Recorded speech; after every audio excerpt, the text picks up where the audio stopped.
Assalamualaikum warahmatullahi wabarakatuh.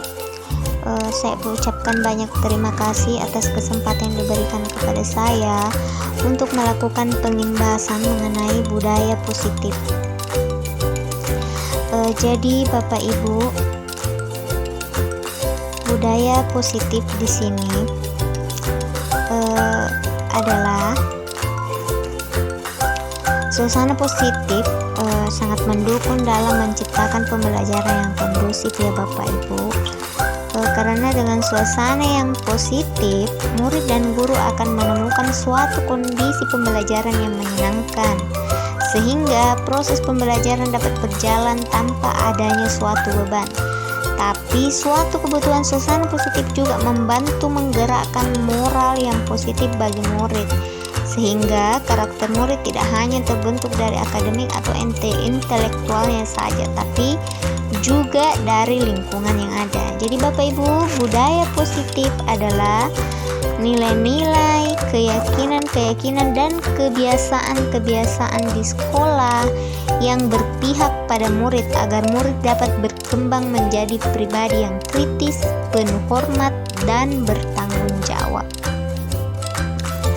Jadi lanjutnya Bapak Ibu. Jadi di sini disiplin positif merupakan suatu cara penerapan disiplin tanpa kekerasan. Ingat ya Ibu, tanpa kekerasan dan ancaman, yang dalam praktiknya melibatkan komunikasi tentang perilaku yang efektif antara guru dan murid. Kemudian dalam penerapan disiplin positif ini, murid diajarkan untuk memahami konsekuensi dari perilaku mereka. Selain itu Bapak Ibu, disiplin positif juga mengajarkan murid tanggung jawab serta rasa hormat dalam berinteraksi dengan lingkungannya.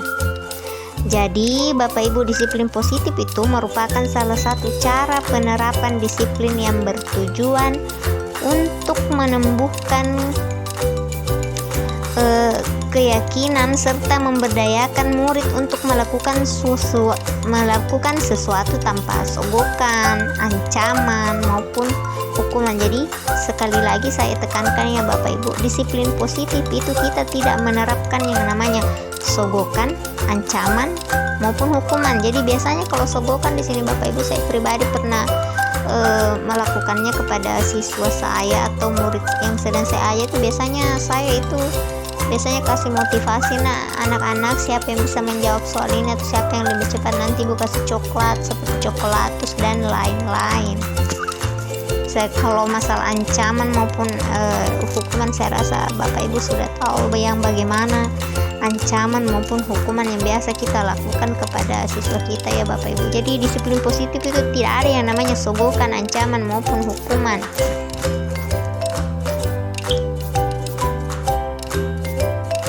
Jadi Bapak Ibu, ujung tombak atau finish dari disiplin positif yang kita terapkan terhadap anak-anaknya kita di sekolah itu akan melahirkan nilai-nilai kebijakan dari profil pelajar Pancasila. Ya, dimana yang telah kita ketahui, profil pelajar Pancasila ini memiliki 6 elemen. Yang pertama, beriman atau bertakwa kepada Tuhan Yang Maha Esa dan berakhlak mulia.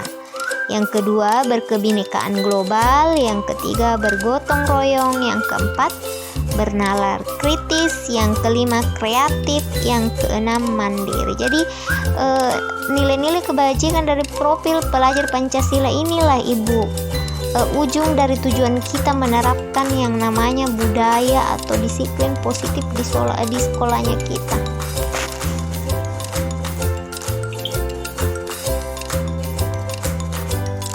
Jadi Bapak Ibu, di dalam budaya positif itu Ibu, ada yang namanya keyakinan kelas. Kenapa kita perlu membuat yang namanya keyakinan kelas? Karena itu adalah dasar anak-anak didik kita untuk melakukan budaya positif. Jadi seperti yang Bapak Ibu lihat tampak di layar Bapak Ibu masing-masing ya. Di sini adalah beberapa contoh tentang keyakinan kelas. Di sini ada 3 kotak ya Bapak Ibu. Di dalam masing-masing kotak itu terdiri dari beberapa